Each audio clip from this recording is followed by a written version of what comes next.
There you go. Now we can hear you. How you doing? Doing good. Doing good. Well, Good. We've only got, I think we've got one youth, he happens to be my youth pastor, is on the line with us.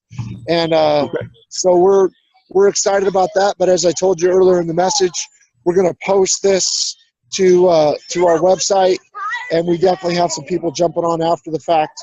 Some of our people are tied up. We have our ladies retreat this weekend. Your pastor's wife is actually speaking that. So Right. I told you earlier, we're using your whole church. So, well, hey, we're excited. We're glad to help any way that we can, man. Yeah.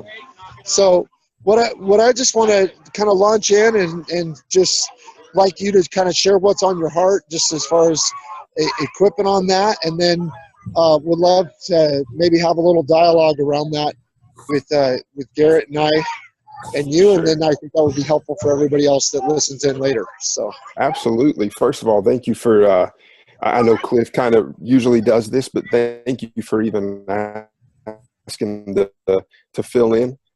This is one of my passions. Obviously, student ministry is my wife and I, it's our passion. We've been doing it now for almost 11 years.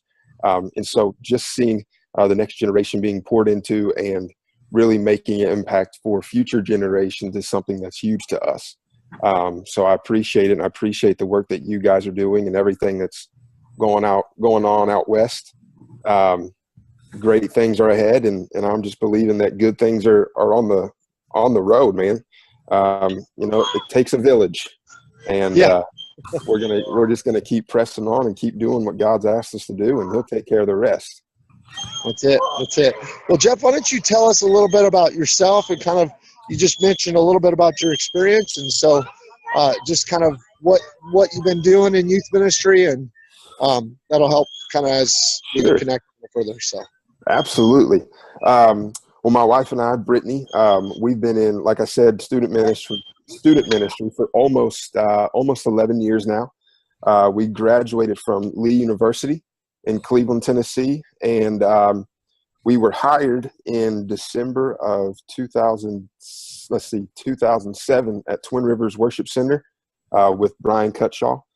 And from that point on, we've just been gearing up and learning more and trial and error with student ministry. And we've got 3 girls plus 2 female dogs. So in our house, it's a hen house. It's Estrogenville, USA. But we love it. We love it. And, I tell people all the time, because you always hear about those youth pastors who are just unfortunately seeing the student ministry aspect of the church as kind of a stepping stone to what's next. And we don't see it that way. We see it as a very vital part of the future of the church. And, being able to go around and speak and to help pour and train into other leaders and youth pastors' ministries and lives, that's a huge passion for us, because, we all know that the world and the environment that we live in and that we work with, it's always changing. And so one of the things that we really understand right now in student ministry is we have to be able to be willing and understand that we have to evolve and change as well. Never change the message, but sometimes completely change the methods, which is okay. And so being involved with things like this, to me, is a huge part of how are we going to effectively reach the next generation.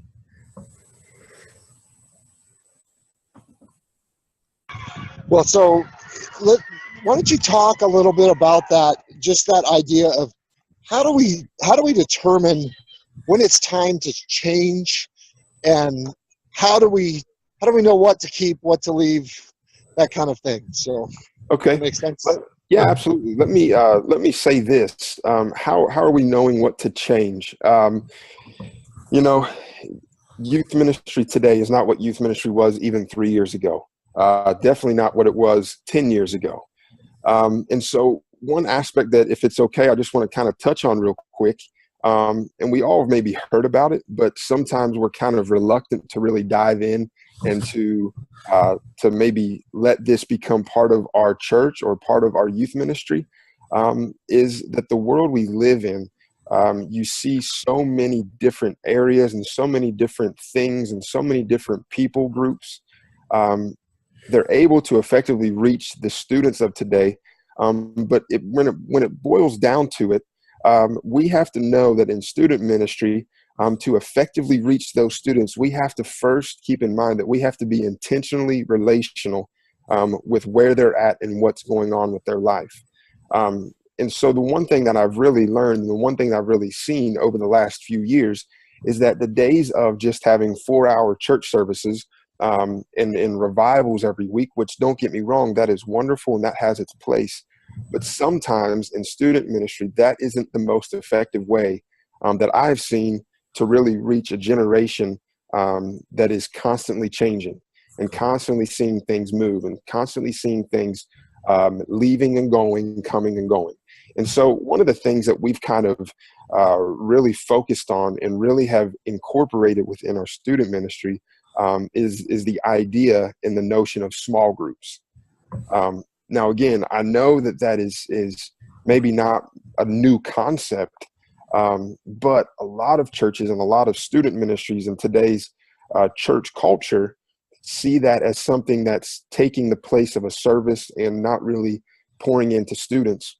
Whereas if they really understand that small groups are a really good and easy way to be intentionally relational with where students are at, then you're able to really pour into them because you have stopped, you've taken a moment, and you have really invested on who they are and not just who the group is. And so really kind of the purpose of small groups is this: to promote healthy relationships throughout life and to empower the teenagers for ministry and their future life. Small groups were, as the leaders, as the youth pastors, as a pastor, we're really there to care, support, listen, guide, and strengthen those students throughout those teenage years, so that when their college years and when their adult years happen and come into place, they're not just a number in the church, but they play a vital role because we as student pastors really invested and took the time to pour into them individually and not just seeing them as one person in a whole group. Does that make sense? Yeah. Just let me follow up on that just real quick, because obviously many of the people in our region that are going to be listening to this, the thought that comes to their mind as soon as you say the word small group is, well, that's my entire youth ministry. My youth ministry is a small group. And so I think just talk more about kind of what I know what you're saying on this. So talk more about why that's important, why that really matters. Sure. Well, the first thing I want to say to this is, if you have the thought of, okay, we're talking about small groups, but I have a small group, that is the perfect time and place to begin with a small group. Here's why: because you're able to intentionally be relational with even if it's just 3, 4, 5, 10, however many it is.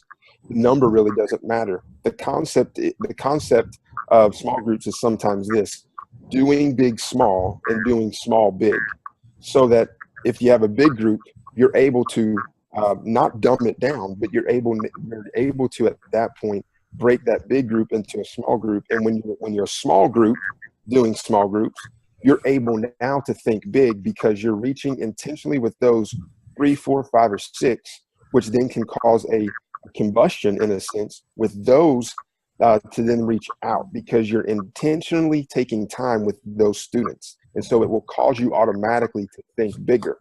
I have some points on why do we do life groups or small groups or whatever you want to call those, and three points that can maybe help our minds and help our understanding of why small groups are important, even at a small number. Number one is this: a small group simply is this: a place to connect. When you have a small group of teenagers and leaders and you give them a place to connect, it helps them to see that you really want to invest in their life and not just count them as a number in a large group. People get lost in large groups sometimes. especially students. They walk in, they see a big number or they see a big crowd, and in their minds, they automatically think, okay, I'm just a number. I'm just somebody else that they can see in a seat. But if we see a small group in a place where even a small number as a place where we can first connect with them, that will automatically build a connection, the trust, and it will help them to understand and see that, okay, this place is a safe place. This is a place where maybe now I can bring friends. It's not just a group of 3, 4, 5, 6, but it's a place where we actually get to talk. We actually get to share. We actually get to let people know what's on our heart and not just hear somebody else talk. Does that make sense? Yeah. And you know, we all know that the scripture that we find common ground with one man, and that we gotta let him know about Christ, and we gotta let him understand that on that personal level, that's where Christ can make a big difference. And so the concept of church being just a big group with loud music, a lot of lights, a lot of fog, and a lot of people sitting in seats, I feel like sometimes in student ministry, we have to kind of back away and see, are we really investing intentionally, individually, when we have just big groups? I don't know that we necessarily are. I think the ministry that we need to focus on in today's society with students is in an atmosphere sometimes such as small groups, even if it is 4 or 5. The power of a small group, the power of investing in someone that can talk at the same time as you're trying to pour into them is sometimes much more powerful than just having someone stand on a stage with a microphone preaching. They hear that at school. They hear that with their parents. They hear that with friends. They want to know that they can go to a place where they have a seat and that someone listens to them. And in the context and the environment of a small group, that's exactly where they can see and they can understand that. So the number one point of why having a small group is it's a place to connect. A number 2 point of why having a small group or a life group or whatever you want to call it is simply this: a place to protect. Obviously, 1 John 3:16 says we know what real love is because Christ gave up his life for us, so that we ought to give up our life for others. You know, imagine if a student came in, they were feeling discouraged, and they didn't have anybody to pray with, and they didn't know anybody to talk to. They came in and they sat in a small group. They could actually feel the love and the protection in that small group that maybe the leader or other kids gave. You know, sometimes it's when kids or students come into a large group, they just, again, feel like a number and they don't feel safe. They don't feel like they can listen to. But in a small group surrounding, in a small group atmosphere, obviously, one, they get to connect, but it's also a place where they get to be protected. They get to walk into a group that's not overwhelming, that doesn't look big, but they get to walk into a place where they simply can see and understand, okay, I can connect with them, but I also can, in a sense, feel like I'm protected because they're caring enough to take time with me and not just with a large room. Am I making sense on that? Yeah, okay. Absolutely. And then finally, the third point of kind of why small groups is this. So number 1, a place to connect. Number 2, a place to protect. Number 3, a place to grow. Proverbs 27:17 says, as iron sharpens iron, so does one man another. Life groups are a place that we can be equipped to become more like Jesus. Students can become more equipped to be like Jesus, and really feel like, okay, I can grow with these people because we're just talking about life lessons or everyday life issues. And I'm not just hearing someone speak and preach to me all the time. You know, obviously every student is created with a God-given potential and they can make a difference in the world. So we have to let them know in the context of small groups that this is a place where we want to help them grow and where God wants to see them grow. That's where leaders are developed. That's where encouragement really sets in for students, is when they can see in your eyes, when you're intentionally talking to them, okay, they're going to help me grow because they care enough about me to take time just for me. Having an altar service, we need that. That doesn't need to be something that that was just of the past. We need that, but we also need a group that the leader and other students that can see someone, another student going through an issue, say, hey, you know what? It's okay. We're going to help you grow through this pain, through this process, through this situation, and we're going to be here for you on a real, intimate kind of personal relationship setting. Make sense? Yeah. Yeah. So, yeah, that's good. I mean, that was one of my emphasis throughout my student ministry years was, and really it's probably been something I've tried to hold on to as a senior pastor, is that relational aspect of ministry where it's not just the big show. It is involved and connected deeply into people's lives. So absolutely. If I may, what does a typical small group where you're serving at look like? Okay. Well, here again, I'll just be honest. We've had it's by trial and error. Okay. But we have done a few different things. Just as a example, first of all, small groups can be done any way that best fits your setting. I think sometimes we get the idea that small groups have to be done a certain way. I don't necessarily think that's true. One thing that we found that works really good, and at first, I'll be honest, I was not a huge 5-6 years ago. I was not a huge proponent of small groups because I didn't see the value of it. But when you sit down with leaders and you sit down with students and you start seeing the value of the fact that you're taking time developing a personal relation, our culture devalues personal relationships, but actually Scripture requires that. And so when I got my mind and my heart in tune with what God really says, it made sense of why small groups are important. So here's what we did. To me, if we're going to have a small group, it needs to be something, especially in student ministry, it needs to be something that's consistent. It doesn't need to happen, every 3 months or every quarter. It needs to be something consistent because that's the only way students are really going to start really gaining trust with leaders and other students who they're on that small level speaking things that they probably wouldn't in any other setting. So first, it needs to be something that's consistent. So what we did, we took, sometimes I'm not a huge event guy in the sense of we got to have an event every week. That wears me out, that wears families out, that wears students out, and it costs a lot of money. So instead of adding another night just for small groups, we actually incorporated small groups within our, big group or service night, whatever you want to call it. So that way they're getting both things in one night, and it's consistent every week. So what we did is they came in, they did the check-in, we hung out for a few minutes, and then we broke up into small groups. So that way, if a new student were to come in, they wouldn't come into just a large group setting first. They would intentionally come in and see nothing but a small group setting, whether that was other guys their age or other girls their age, or if we had it broken up into age and male and female. So they saw a group that they could relate to automatically, which kind of broke down barriers in the sense of, well, I'm just another number.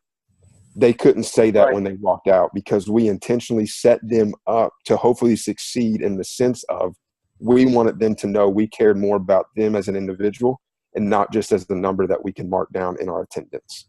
Nice. And so we would have small groups arranged, and we did it, sixth grade boys, sixth grade girls, seventh grade boys, seventh grade girls. But you can break it up into whatever best fits your context. I would say no matter what context it is, it needs to be, male and female. Now you can break that down however else you want to break that down, but that's kind of the main part of how it needs to be broken down as long as it's male and female. So that's kind of what we did. We brought them in, let them be a part of a small group, and just you could see on their faces and on their hearts kind of all the walls that broke down because we gave them a chance to meet people before we just threw them into a tank. And And we saw a lot of relationships develop like that. So we would come in, get them in those groups, let them meet some new people, help them to meet some new leaders. And then every week I would give the leaders, a week before, I would give the leaders for the following week what we just called small group cards. And basically what it was just a topic for that night, or maybe the topic of the sermon that night, and just some scriptures, some questions, just some things to kind of get dialogue started on what that topic was. Now, I will say with small groups, that is not a time for a leader or for me or for anyone. That's not a time for a sermon. That's a time for the to be the facilitator, not the speaker. Because otherwise, what's the point of having a small group if a leader or me is just going to talk all the time? That does nothing for the student. So we would give the leaders the topic, but then we would just have them be the facilitator of that topic that night. I will say there were multiple nights, though, where that topic on the card was not even discussed. And I was 100% completely great with that. Why? Because it made me realize that the topics going on in the student's life is what they wanted to talk about. And at that point, that's all I cared about. Because it really, that was the purpose of the small group. And we saw multiple students and families honestly come to know Christ because we just gave them a platform to share what was on their heart. That was it. And it was incredible. Okay. So does that answer your question? Yeah, it does. I was just. Oh, go ahead, Pat. Go ahead. No, sorry. Go ahead, Garrett. Good. Okay, no, yeah, because I was wondering how you mentioned your three things: place to connect, place to protect, place to grow. And I was just wondering, okay, how? So that's your philosophy about it. Now, how does this apply in real life? And you went out, you know, you mentioned group within a larger group, and I was just curious, what do you talk about? And then you mentioned the things about the note cards and things like that, because that's something that I've just been noticing in our Wednesday night small group about. I think I've been talking too much, and not allowing them to. I've been yapping too much, and not allowing them to talk in themselves. So, sure. You know, we did to kind of maybe help in the sense of what do we talk about. I did a 2-month series. It wasn't really a sermon series, but it was a 2-month campaign in a sense where we just called it "You Asked for It." And what we did was for 2 months, I would give out cards to students every week. And some students may have gotten everyone every week and filled it out and turned it back in. But what it was, it's a card that just simply said, "You asked for it?" ? And it just gave them, I gave them 3 slots of different topics they have questions about, or different things that they want to know more about, whether it's biblical or whether it's just life lesson stuff.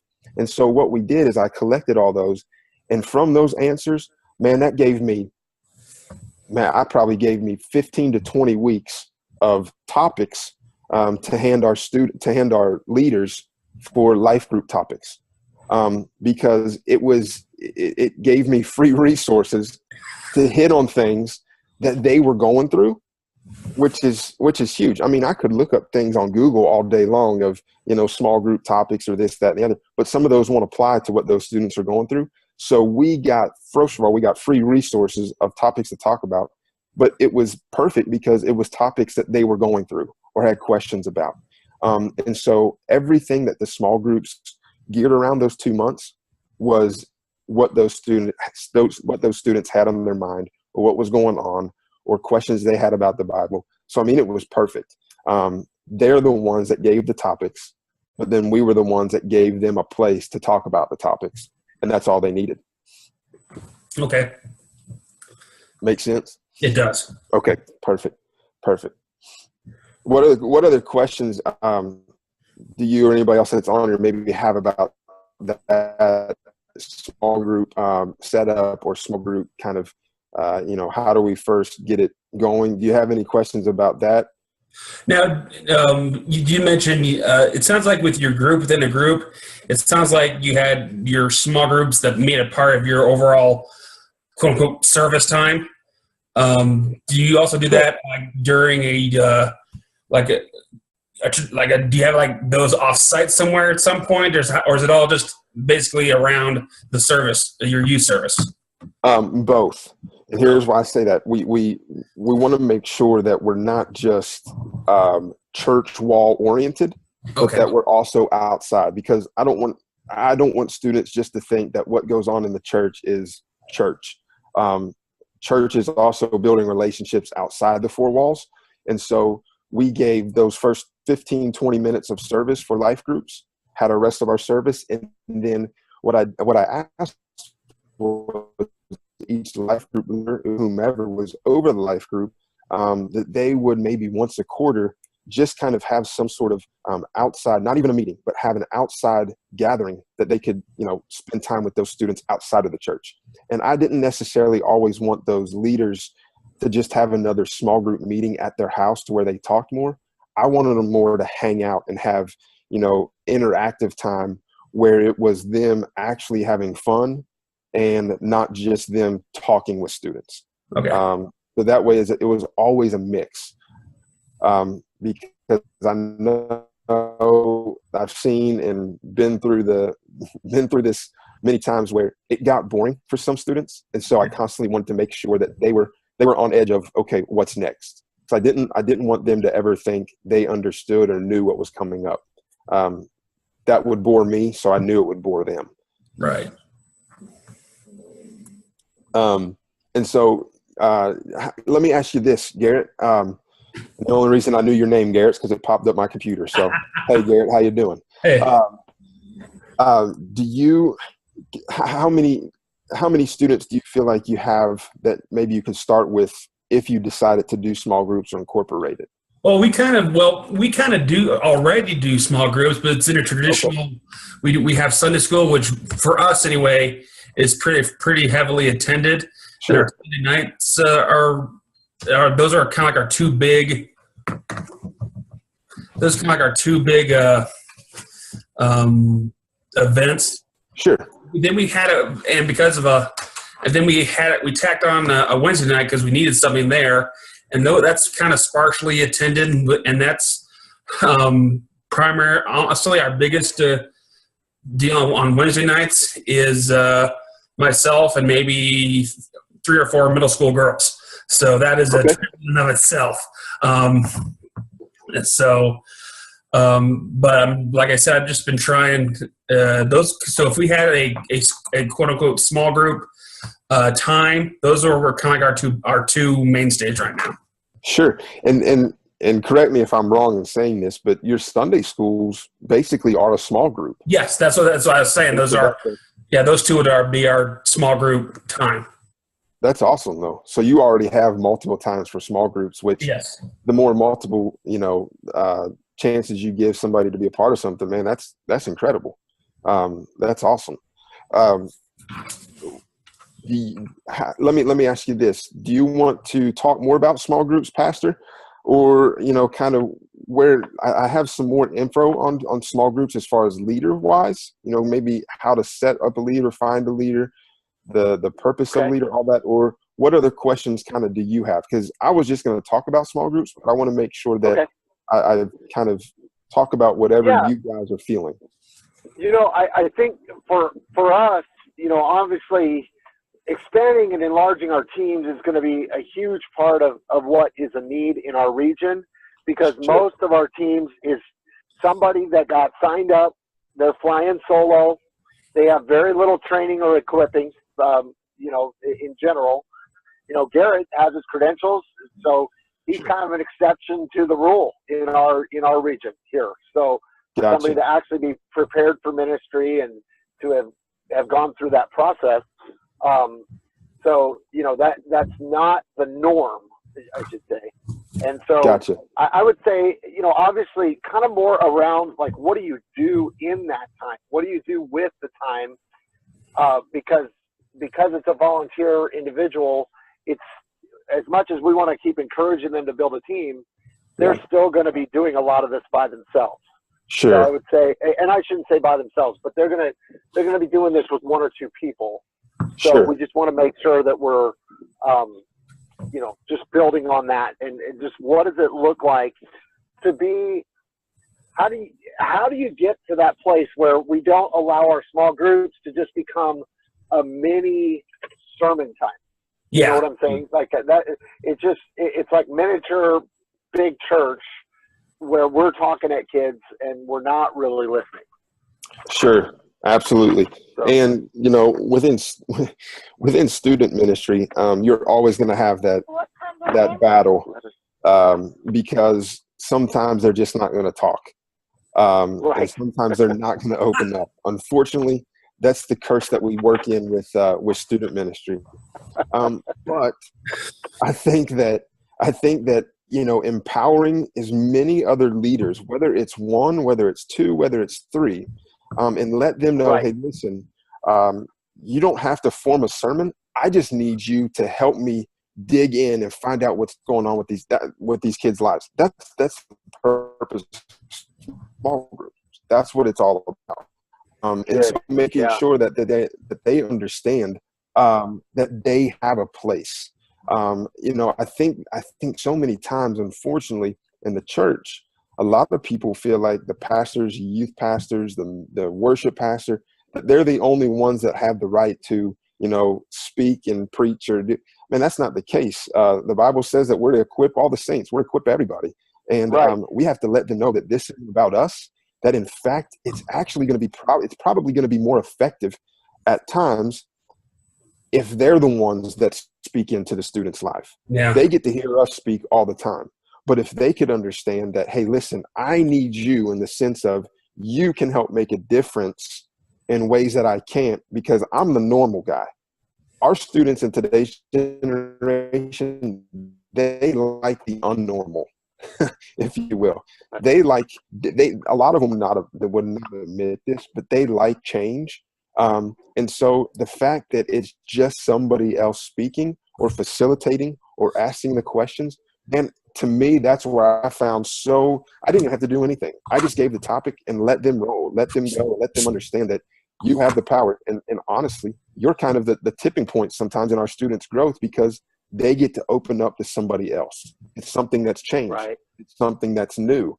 And so, again, it doesn't matter if it's one person, Gareth, if you have that one person or three people, however many it is, just letting them know, hey, listen, this is what I feel like is going to be your baby in a sense. I want this to become, here's the parameters, here's the philosophy, here's the goals, here's what we're, trying to accomplish, but I need you to help me develop and maybe give them, I know everybody has hectic schedules and I know everybody has a lot to do, but maybe hand that baby off, if you will, so that it automatically gives them a sense of, okay, if I don't do this, then it won't go on. Does that make sense? Because if you give them the job to do it, they're automatically going to take the initiative because it's theirs. Which again kind of relieves you of that and lets you focus on something else, not forgetting about it, but it frees you up to accomplish other things as well. And in saying that, the concept of this for both a student and a leader of if I miss, I am missed. That's what I have to keep in my mind. That if a student misses or a leader misses, then they are truly missed. Does that make sense? It's kind of a play on words, but that's the goal that I have every week. That, man, if a student misses our service, or if a student misses our life groups, small groups, whatever, or a leader misses, then they know that they are missed because they know they play a role. And the role isn't just a tally on a sheet, but the role is impactful in others' lives. Man, really, to some people, that really stands out. And again, it doesn't make me be lazy, but it allows me and allows you to help maybe develop other leaders while this leader is taking action, taking initiative, and taking leadership in this area. So now you have equipped a leader, you're pouring into students, which then frees you up to go and recruit and equip other leaders. And it's just kind of that whole chain of reaction, if you will. Make sense? Yeah. Does that answer any of your question, Pastor, or thought? Yeah. Well, so how do you identify the potential leaders there? Because in student ministry it does have a magnetism for people you don't want in student ministry. I don't know what it is about that, or people that have no business being around children, much less, maybe should not be walking the streets. But I don't know what it is about that. But it's true. So it's true. So how do we identify those people that are going to be? Because I mean, one of the things you said is it's a place to protect. We've got to be protective with who we put in those groups. Absolutely. So, but not so protective that we're like, well, you don't have a 4-year degree and you don't have credentials or you don't have all this, crazy level of training. Right. But you're safe. You are safe for the kids. So yes. Talk about that for a second. I tell people all the time when I go to different places, if you have questions on how to recruit, my question, and this is not to you, but this is just the concept of how I think. Some people say, well, how do I recruit? How do I get more leaders? And my question is, how much do you talk? And what I mean by that is, how much do we on a daily basis, but on a weekly basis at church, who are we looking for in the sense of who are we caught talking to find out what their heart is really saying about ministry? Because if we can talk, we can recruit. And I found that some of the best, this isn't always the case, but some of the best leaders are students who just graduated out of the youth ministry, who are now maybe college age, young adults, because they can relate to these students more than maybe we or me or you or even adults can, because they just came out of that phase. Now, in regards to, who do we find that does belong in student ministry? Who do we not want to choose? I honestly think it's setting yourself up for setting up a meeting, an interest meeting, and just kind of laying out your heart. Because when people hear your heart and people see your vision, they will do one of two things. They'll not want to be a part of it, or they want to be a part of it. Why? Because of either their passion for students or their passion to sit on a pew and just kind of take in everything. I have done multiple things, and some have been terrible ideas. Some have worked. Some are still in the process. But just every quarter, we have a simple interest meeting for anybody that wants to be involved with students. Now, I literally mean anyone. Now, if a grandma comes in and she's 90 years old, I'm going to love her and appreciate her prayers, but I'm probably not going to set her up as a leader in the student ministry. But I want people, if they're interested enough to come into an interest meeting, that automatically sparks my mind in, okay, they're passionate enough about it that they're automatically going to come to a meeting without any other, what am I trying to say? Without any other thing. They're just automatically sparked because they hear they have an opportunity to serve. I also say this, if someone's looking for a place to serve in the church and maybe the church doesn't have that set up yet for them, what a perfect way to get them involved with student ministry. Someone wants to be involved with photography. Man, even if they don't like students, maybe at that point, give them an opportunity to serve in their passions within your ministry, because when they're serving in their passions within your ministry, they're automatically probably going to fall in love with it because they're doing what they love, but they're also seeing the heart in the people that you're reaching, and you didn't have to do anything. You just gave them a spot. We had someone come in one time and say, hey, I'm interested in helping with video, but I can't I'm not able to run the cameras on Sunday morning. Do you know of a place? We didn't have that set up. We weren't live streaming our youth services. We weren't putting it all over the internet. But what we did is we allowed this person to just do videos. And because we allowed and gave him a spot to operate in his passion, it was organic. Because he was there every week and saw what we did, he automatically got ingrained so much with the youth ministry that he became one of our best leaders, because we gave him first a spot to operate in his passion.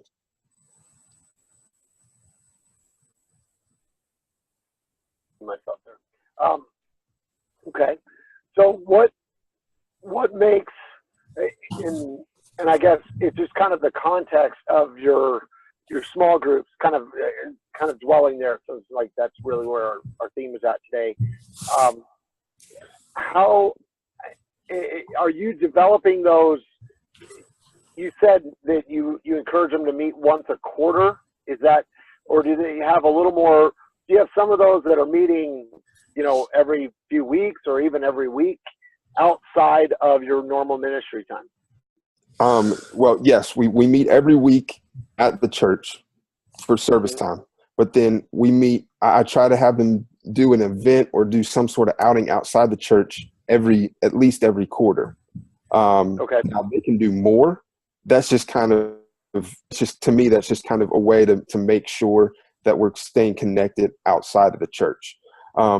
With that though, the leaders don't just connect with them outside of the church once a quarter. They're in constant contact with them every week. Okay. So during the small group themselves, they're connecting with the students, and students are connecting with students. But with follow-up and with checking in and kind of, anything that's going on, the leaders and our student leaders do that every week. Because again, we want the students to know if they miss, they're missed. And the only way they're going to do that is if we're in contact with them every single week outside of the regular meeting time. So when they leave, the student leaders, and other, leaders that are involved, we have them just connect with them, whether it's through Facebook, Twitter, whatever. We want to make sure that we're in constant contact, not just where we're at church. So yes, it's more than just the weekly and quarterly meeting, if you will. So as far as your statement of you want people, if they miss, they're missed, one of your primary ways of getting that message across is through those small group and life group leaders? That's correct. That correct? Yes, sir. That's correct. Because it's one thing for me to say they're missed, but it's another thing for the leader who they see every week, who they're in dialogue with. It's another thing for them to see that they're missed. Because I can see that they're missed, but they don't have a deep and close as relationship as maybe as one of the other leaders. So when the leader who's really pouring into them on a intentional relational level, that maybe I can't every week, when they do that, to me, it's more impactful and it means much more to that student. Now, I do contact them, but I want to make sure that the people who are really pouring into them in that small group setting, I want to make sure that they're doing it as well. Right. Okay. Garrett, any other questions from you on that? On small groups, as of right now, no. I'll probably think of something in like 2 hours. I do meetings like this. But as of right now, no, I'm good. Okay. How about it? Yeah, I'm sorry. Go ahead. No, I can, if you want, I can just send you again. You twist it, do whatever you need to it. But we've kind of come up with we call it our student ministry small groups manual. Okay. If you want that, I can email that to you, and it's Word document format. So, you delete and change and take out whatever you guys need and what best fits your setting. That'd be great. Yeah, that'd be awesome. Okay, cool. Yeah, we will definitely post that along with this video for sure. Okay. So, yeah. So as far as developing the depth of a relationship, and obviously this might be addressed in the manual, I think this is kind of a struggle that that some people have, especially that don't feel like they're highly trained. How deep is okay to go? And as far as you tell your leaders, hey, look, at this point, and I mean, we're dealing with a pretty major crisis of suicide in our community right now. We just had 2 students 2 days ago take their life, and that was like at 2 separate ends of our community as far as schools. And I think that 8 and 9 for this school year, which is insane. Yeah, it's a fairly small community. So I just more, you know, obviously those are really serious issues that might come up in those small group settings. And so it's just kind of how deep do they go? How do you talk to them about referring? What does that look like? And obviously I just dropped the as heavy of an issue as you can get in there on that, but it's just because it's very fresh in our minds here. But at the same time, you know, hey, do you encourage them? Hey, look, go deep, but don't, you know, there's a boundary. What is the boundaries that we're given? I guess is a better way of putting that. First of all, I obviously tell the leaders, hey, use wisdom. We don't need to know all of your past sins. We don't need to know all that. But they just need to use wisdom. But as far as, you know, issues like that coming up, some people may disagree with me on this, but because my wife and I, we've literally been through not suicide, but when the cutting, you know, when that issue was big, it was really big one year in St. Louis. And we had to say, okay, how are we going to address this? Because we don't want students that are dealing with this, we don't want that to kind of seep into other students' minds who aren't dealing with it. So what do we do? At the same time, we did not want to ignore it, because in the context of that small groups, that's what we thought, you know, a place to protect, a place to protect and grow. Man, what a perfect way to help these students. So we kind of juggled around, how do we do that? Do we go in deep with it?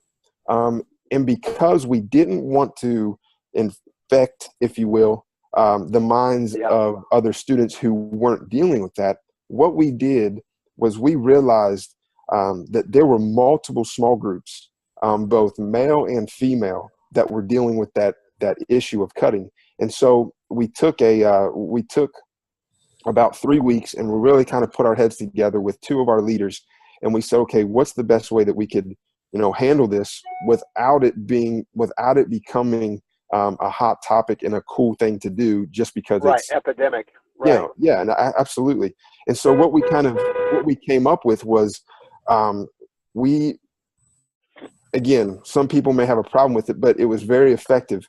We took those students that we knew that were very open about that issue in their life, and we separated them from the small group that they were originally in, and we gave them their own small group.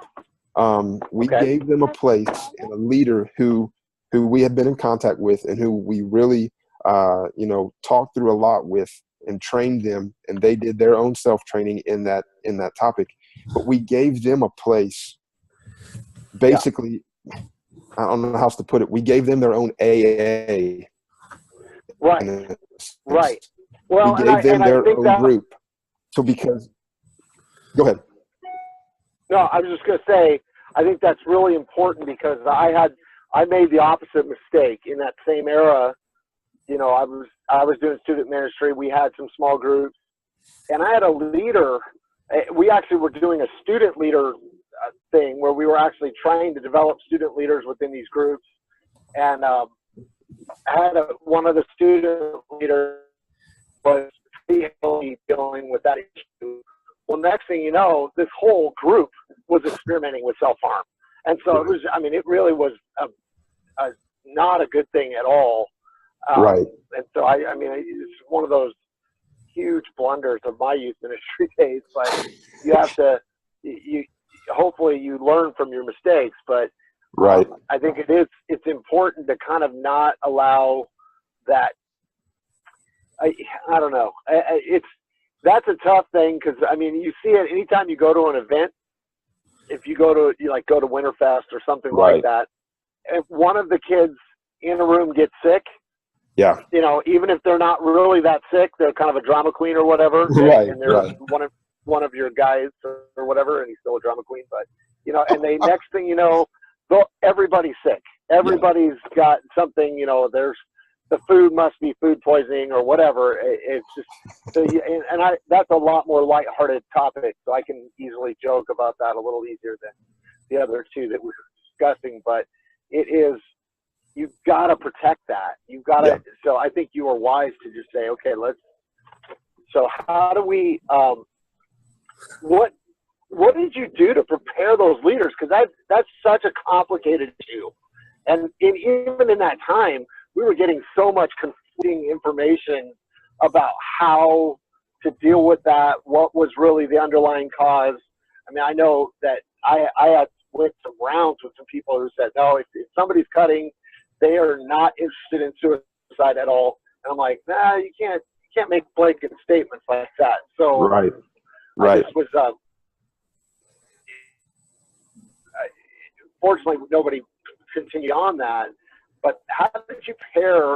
And you said they did some of that on their own. What kind of do you have anybody that you recommend on just really issues as far as like resource or books or whatever that you would say, man, this is good stuff? You know, obviously we're not hearing nearly as much about the self-harm as we're right. It's still going on, but right. But do you have anything that you guys used in that time that you found really helpful, or maybe something you've even found since that is really good materially to prepare? Sure. I do have some books. I'll have to look those up. But what we did as far as making sure, I wanted to make sure that myself and the leaders were really focused on the issue at hand and understood how important it was that we really, hit that head on. I also understood that just because they came into the church cutting, I wanted to know what the root of that issue was, because I knew that if I couldn't get to the root or close to it, then I don't know that I would be able to touch on how to help. And so what I did was I took about 2 or 3 weeks and I visited their schools. I talked to their families, and collectively just gathering a bunch of information of things that are going on at the school, behaviors at the school, behaviors at the house, how family was going. It really, that sounds very elementary, but it made me realize that some of the issues of why they were cutting weren't really that big of issues. They just were seeking attention. Now, other issues as far as why they were cutting was bullying going on at school, or issues going on at home.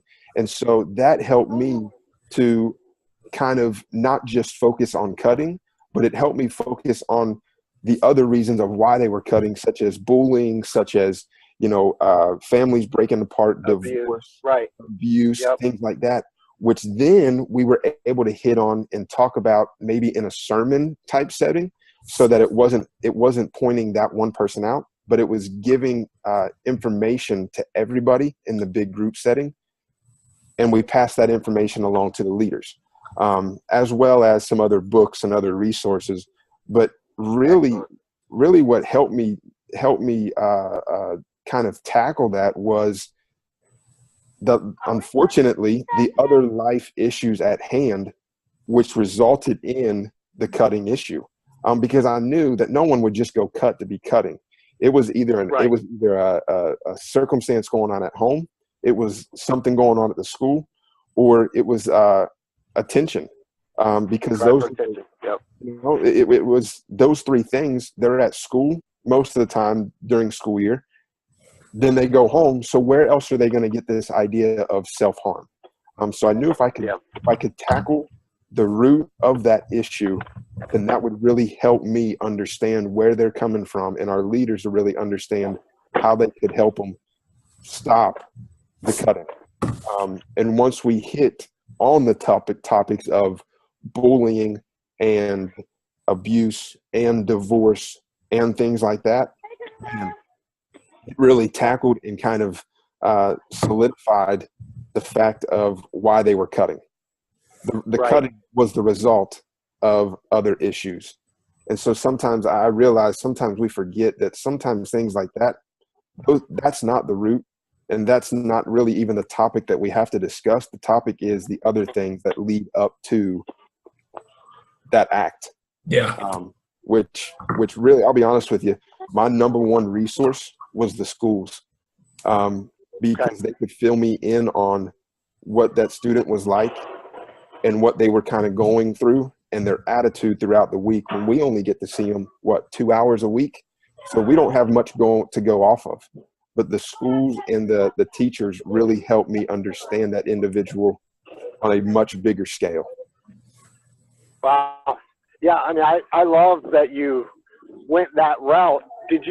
How have you, this is probably an entirely separate topic, but how did you establish that kind of relationship with the school where you had access to be able to get information? Because I've found that, you know, they're so worried about getting sued because they share something about a student. Sure. That they're just not really willing to do it. So, Yeah. Just like I said, maybe that's a topic for another one of these. We have to bring you back on and talk about that. Well, and that is true. They can't, obviously legally, they can't share a whole bunch of stuff about students individually. Right. But that's why I had to get permission and talk to the parents first. Okay. And then they helped me gain perspective and permission, more of the respect. But just getting into the schools, that was hard. And I kept hitting the wall for the first 3 years. God, how do I get in here? And it just hit me. I got to serve my way in. They've got to see that I'm not here to promote a church, Right. but that I'm here to help students. That's where it gained me the most access, whether that was bringing water to a staff during a meeting, or if it was just providing a sports team with something that they needed for that sports year. Right. Good. Well, awesome. Well, we are about out of time here. Man, Jeff, thank you so much for jumping in on this. And thank you. We would love to connect with you further and just maintain some open dialogue. So, because as you mentioned, I'm also passionate about the pass it on mindset, and that's what we have to do. You know, God's given us gifts, He's given us opportunity. We want to make sure we spread that out as much as we can. So, yes, sir. Thank you so much. Thank you for having me. I appreciate you guys and all that you're doing. Thank you. Yeah, awesome. Well, and like I said, I'm sure we will have some follow up. So if you could shoot me any contact info that you want me to share. I obviously don't want to step outside of what you're comfortable as far as putting everything out there, but at the same time, shoot me that, and then if you can send me that small group leader thing, that would be awesome. We will post that up and people can make it their own. That would be a great resource for sure. Absolutely. Yes. Okay. Awesome. Well, thank you again, Jeff, and thank you. Tell your pastor that Hans said hey, and we went to school together, so that's back in the day. So, I sure will. Right. All right. Bless you, bro. All right. Bless you guys. Again. All right. Yes, sir. Bye. All right. Good. Thank you. You have a good one.